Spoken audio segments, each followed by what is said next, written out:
আজকের এই সমাবেশ থেকে আমাদের ছাত্র অধিকার পরিষদের প্রথম শহীদ মোদি বিরোধী আন্দোলনে হাফেজ কাউসারের আমরা আত্মার মাগফিরাত কামনা করছি।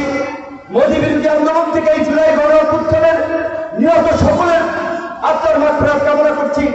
যেই ছাত্র জনতার রক্ত এবং সংগ্রামের ফলে আমরা এই জুলাই পেয়েছি, সেই ছাত্র জনতাকে আমরা সেলুট এবং সালাম জানাচ্ছি। বন্ধুগণ, আমরা আপনাদেরকে স্মরণ করে দিতে চাই, যেটি হাদিসের একটি কথা, যে বিপদ কেটে গেলে মানুষ উৎফুল্ল হয়, অহংকারী হয়। দিকে বিপদ এসেছিল, আমরা আপনার কাছে সহযোগিতা চেয়েছি। দল মত নির্বিশেষে ফাঁসিবাদের বিরুদ্ধে রুখে দাঁড়াতে সকলকে আহ্বান জানিয়েছি। কিন্তু ফাঁসিবাদের পতন হয়েছে, অনেকখানি বিপদ কেটে গিয়েছে। আজকে আমাদের অনেকের মধ্যেই ফাঁসিবাদী আচরণের বহিঃপ্রকাশ দেখতে পাচ্ছি। যে আওয়ামী লীগ, যুবলীগ, ছাত্রলীগের তাণ্ডব, চাঁদাবাজির, দখলবাজির বিরুদ্ধে আমরা লড়াই করেছিলাম, আজকে গণ অভ্যুত্থানের 1 বছরে আজকে আমাদের অনেকের মধ্যেই সেই চাঁদাবাজি, দলবাজি, দখলবাজির আমরা পুনরাবৃত্তি দেখতে পাচ্ছি। এই ফ্যাসিস্টের বিরুদ্ধে আমরা বুকের তাজা রক্ত দিয়ে, জীবন দিয়ে লড়াই করে আজকের এই নতুন বাংলাদেশ জাতিকে উপহার দিয়েছি। অন্তর্বর্তীকালীন সরকার গঠিত হয়েছে, সেই সরকার এখন পর্যন্ত ফ্যাসিবাদের বিচারের ক্ষেত্রে অগ্রগতি করতে পারে নাই। ফ্যাসিবাদকে নিষিদ্ধ করলেও ফ্যাসিবাদের দোষরদের আস্ফলন এখনো দেখা যায়। আপনারা জানেন, গত 16 বছরে এই আওয়ামী ফ্যাসিবাদকে টিকিয়ে রেখেছিল ওই 14 দলের শরিকরা। তাদের একটি শরিক দল হচ্ছে জাতীয় পার্টি। আজকে আওয়ামী লীগ নিষিদ্ধ, কিন্তু জাতীয় পার্টির আস্ফলন আমরা দেখতে পাচ্ছি। তাই আমরা পরিষ্কারভাবে সরকারকে বলতে চাই, অনতিবিলম্বে জাতীয় পার্টির কার্যক্রমেও নিষেধাজ্ঞা দিতে হবে।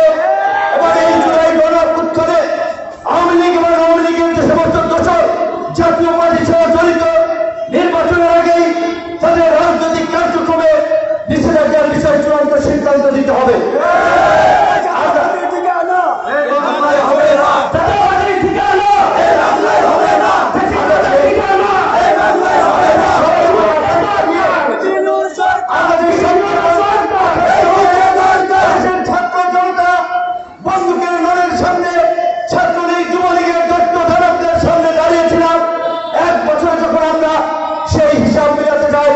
আমরা দেখি আমাদের প্রাপ্তির চেয়ে অপ্রাপ্তি সারি দীর্ঘ।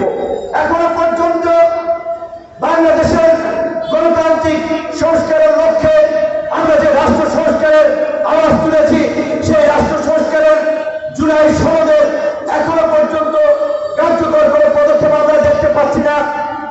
সরকার যে খসড়া ঘোষণাপত্র আমাদের কাছে দিয়েছিল, সেখানে তারা বলেছে পরবর্তী 2 বছরে নির্বাচিত সরকার সেটির বাস্তবায়ন করবে। আমরা পরিষ্কারভাবে বলতে চাই, শুধুমাত্র নির্বাচনের জন্য এই আন্দোলন হয় নাই, কাউকে ক্ষমতায় বসানোর জন্য, কাউকে বিমন্ত্রী বানানোর জন্য এই আন্দোলন এবং সাধারণ ছাত্র জনতা জীবন দেয় নাই। তাদের কাঙ্ক্ষিত সরকার বাংলাদেশ পরিবর্তন দেখার জন্যই রাজপথে বন্দুকের গড়ের সামনে দাঁড়িয়েছিল, কামান এবং ট্যাঙ্কের সামনে দাঁড়িয়েছিল। সেই ছাত্র জনতার আকাঙ্ক্ষার পরিবর্তন রাষ্ট্র সংস্কার নির্বাচনের আগেই করতে হবে। জুলাই সনদ পরবর্তী সংসদ বাস্তবায়ন করবে সেটি নয়, জুলাই সনদের আইনি ভিত্তি এই সরকারকেই দিতে হবে এবং সেটি অবশ্যই আগামী নির্বাচনের আগে এবং এই জুলাই সনদের ভিত্তিতে, এই রাজনৈতিক সমঝোতার ভিত্তিতে, এই রাজনৈতিক ঐক্যের ভিত্তিতে আগামী নির্বাচন হবে। দ্বিকক্ষ বিশিষ্ট সংসদ হবে। সংসদে সকল দলের প্রতিনিধিত্ব নিশ্চিত করার জন্য সংসদের উচ্চ কক্ষে আনুপাতিক হারে প্রতিনিধিত্ব নিশ্চিত করতে হবে। এটি আমাদের গণ অধিকার পরিষদের একটি পরিষ্কার ঘোষণা। যদিও সরকারের পক্ষ থেকে ফেব্রুয়ারিতে নির্বাচনের তারিখ ঘোষণা হয়েছে, কিন্তু আমরা সরকারকে সতর্ক করে বলতে চাই, রাজনৈতিক দলকেও সতর্ক করে বলতে চাই, জুলাই গণ অভ্যুত্থানকে কেন্দ্র করে আমাদের মধ্যে যে জাতীয় এবং সংহতি গড়ে উঠেছিল, এখন কিন্তু দলবাজি, দখলবাজি, চাঁদাবাজির কারণে আমাদের ঐক্য অনৈক্য, আমরা পরস্পরের বিরুদ্ধে কাজা ছড়াছড়ি করছি। এই অবস্থা যদি চলতে থাকে, ফাঁসিবাদ সুযোগ পাবে, আমাদের সর্বনাশ হবে, নির্বাচন যথাসময়ে হবে না।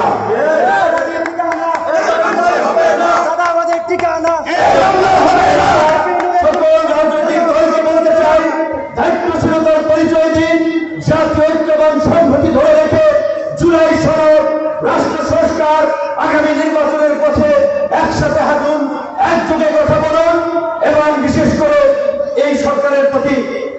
মৌলিক সংস্কার প্রত্যাশা করেছিলাম।